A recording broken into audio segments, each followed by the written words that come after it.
In 1814, a brewery spill flooded the streets of London with 3,500 barrels of beer. 8 people died from drowning, and a 9th died of alcohol poisoning trying to drink his way out. No, I'm not kidding. It's true. Holy shit. I am Evo Terra, and this is the Books Beer Hangout.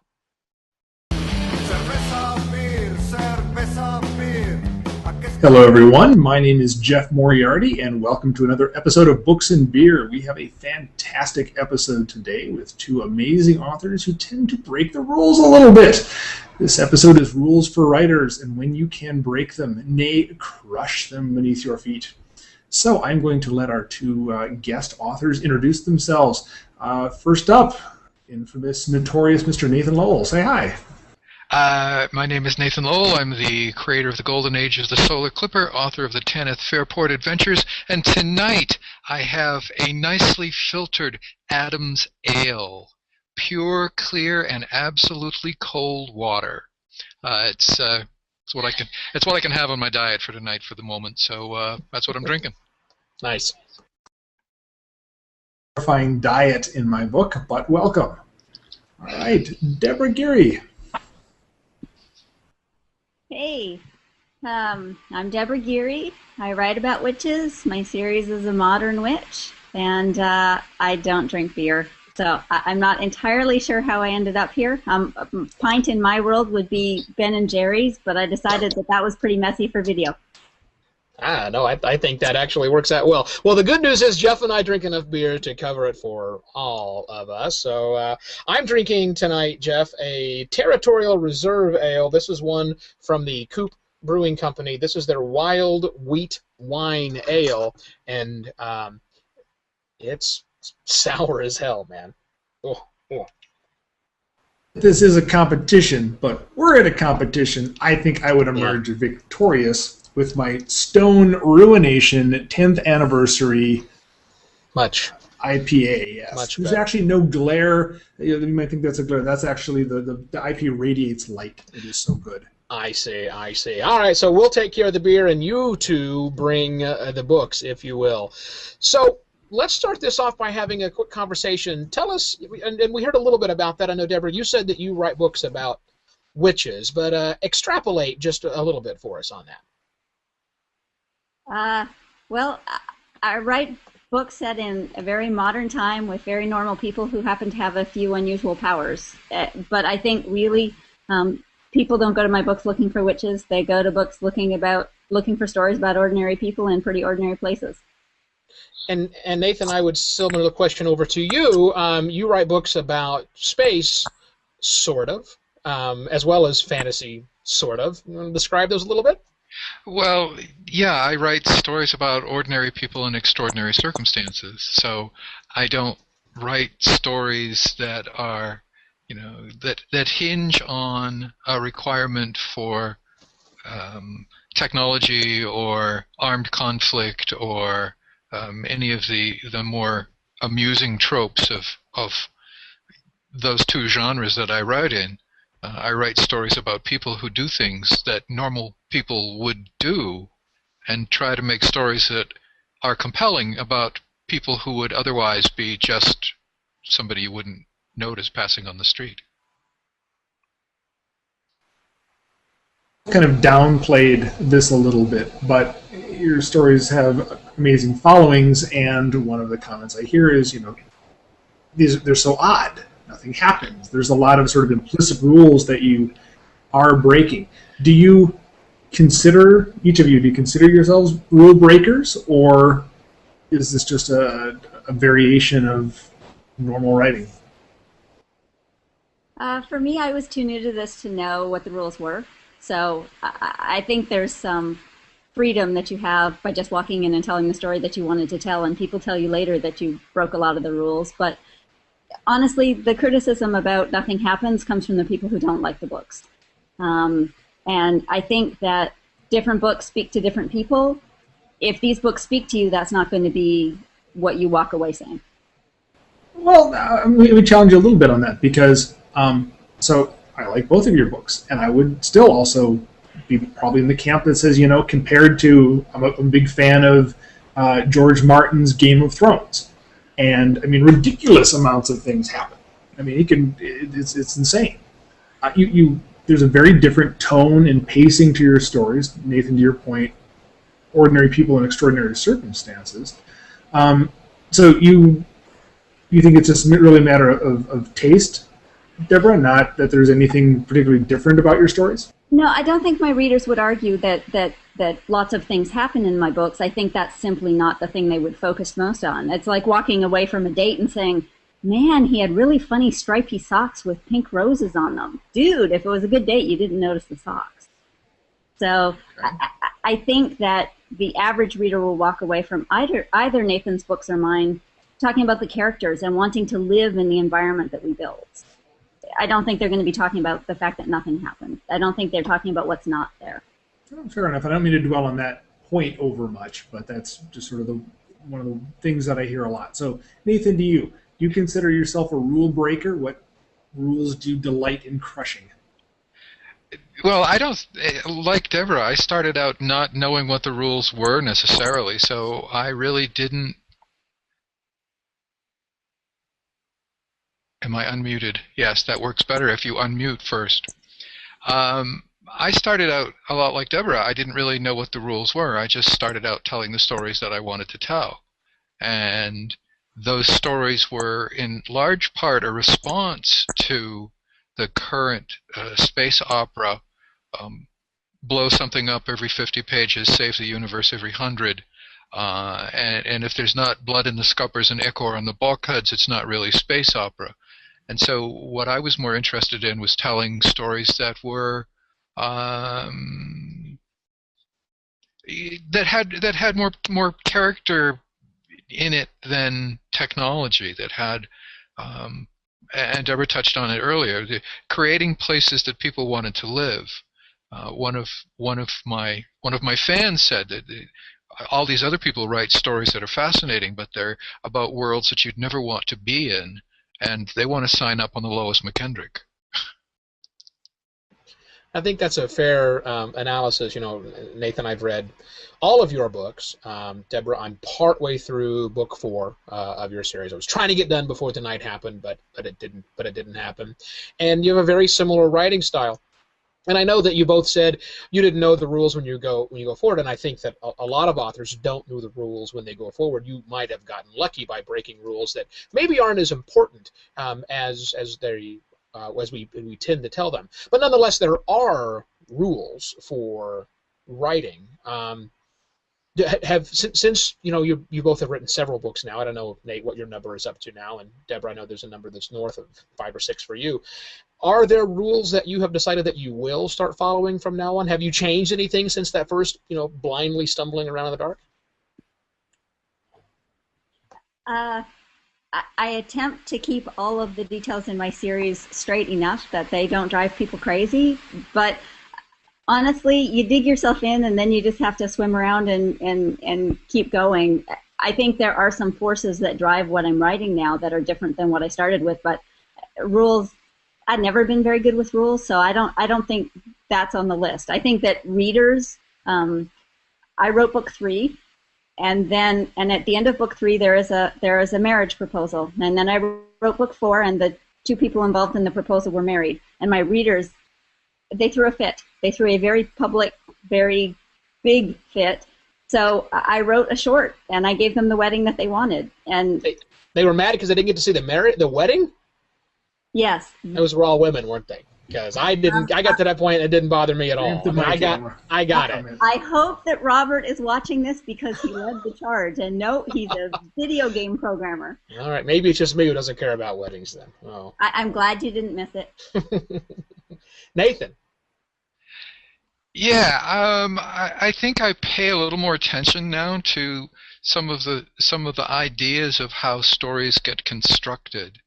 I think I'm paying more attention to the idea that a story has an arc, and that while I don't seek it out when I'm drafting the story, I try to look for those points that help the reader tie into the story as it unfolds. Because every story has a few basic characteristics, and even not knowing them in the beginning, I used them.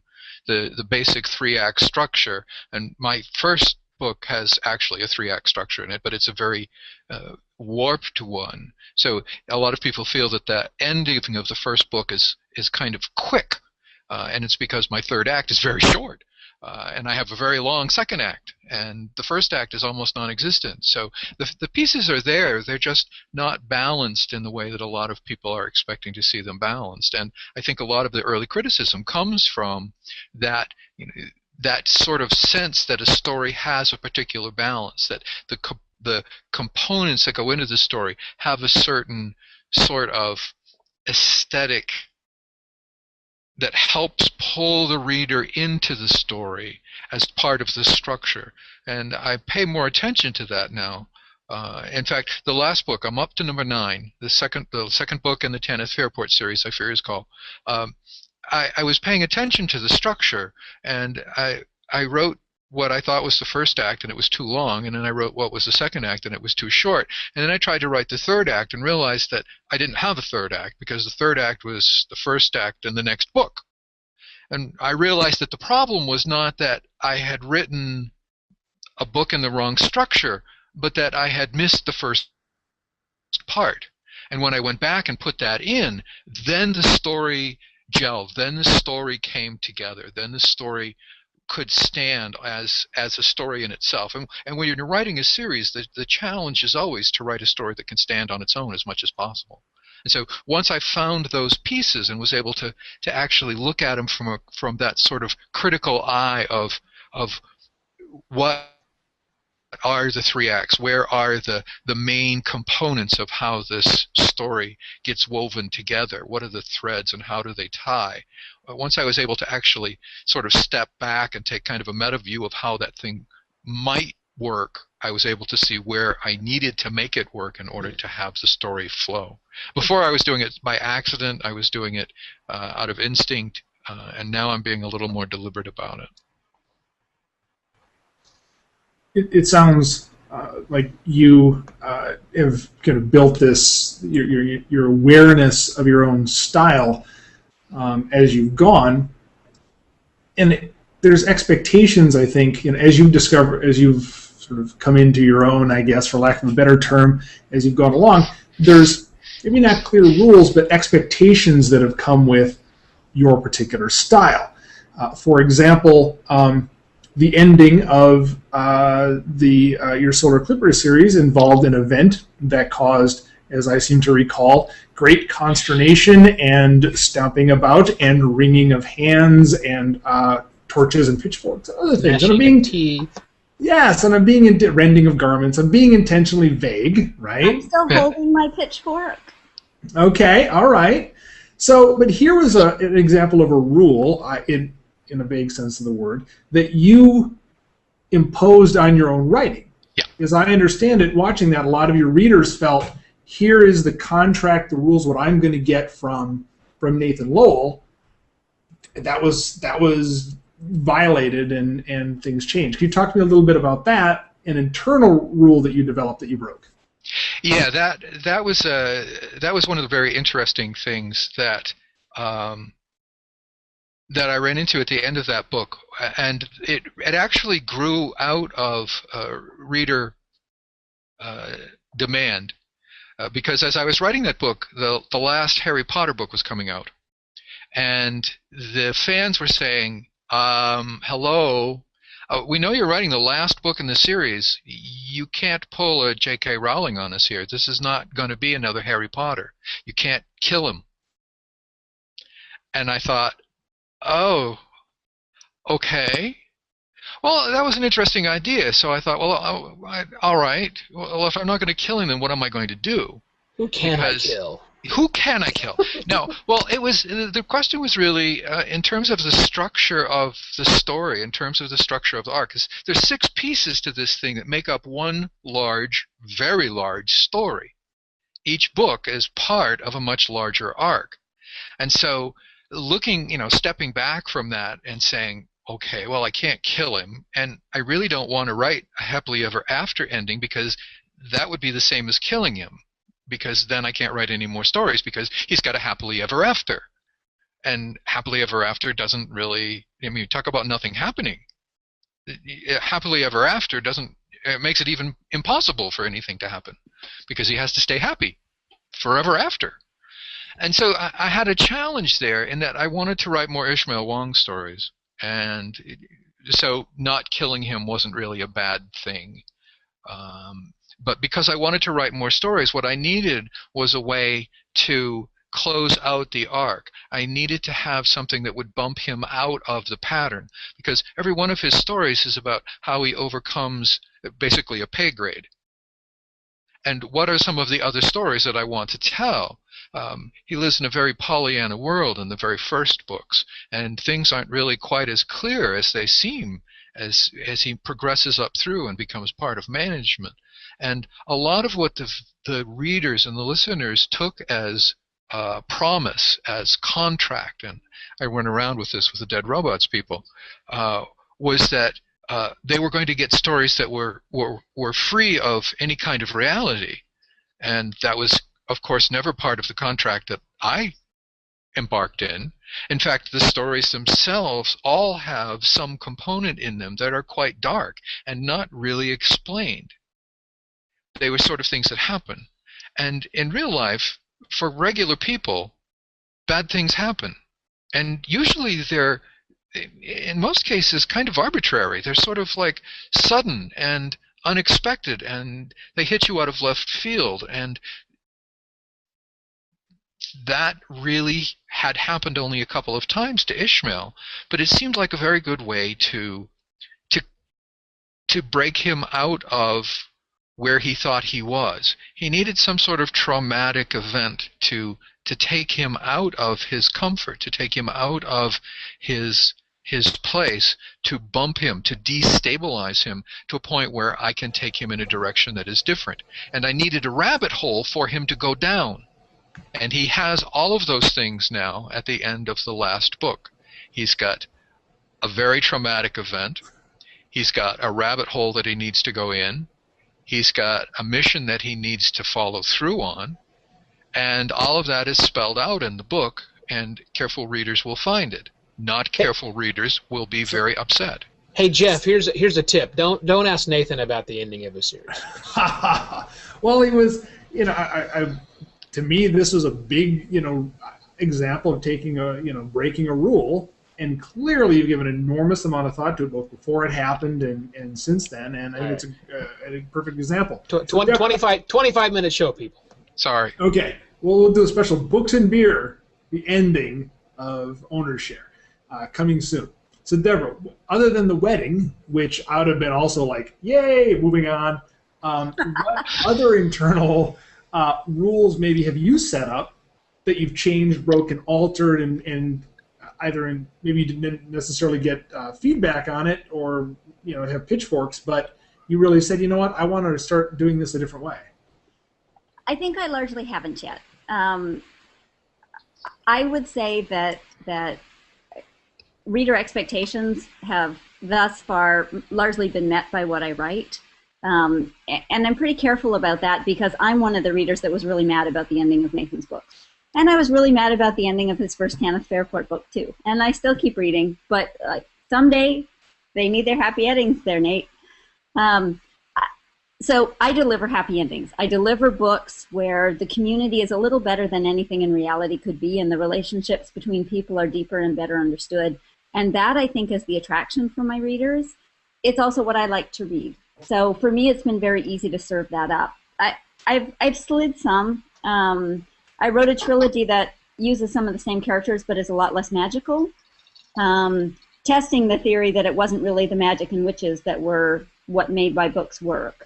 And that seems to be pretty true. I'm about to put out a romance, and that stretched me a lot. I thought that one might break a few more rules, except I can't actually write that stuff. So it's a story between a guy and a girl, and it's not very romantic, but we know where they end up because they have 5 kids in the main series, so people are going to have to read into it. It's romance 5 times. Yeah, simple. Well, here, Deborah, here, let me give you this one. I have heard tale that outside of your stories, you take a slightly unconventional approach also to the way that you're selling books. You kind of have concentrated in one particular marketplace, even if people can't buy books from that marketplace. You know what I'm talking about? Yep. Tell me about that. I enrolled in Amazon's exclusive author program back in November.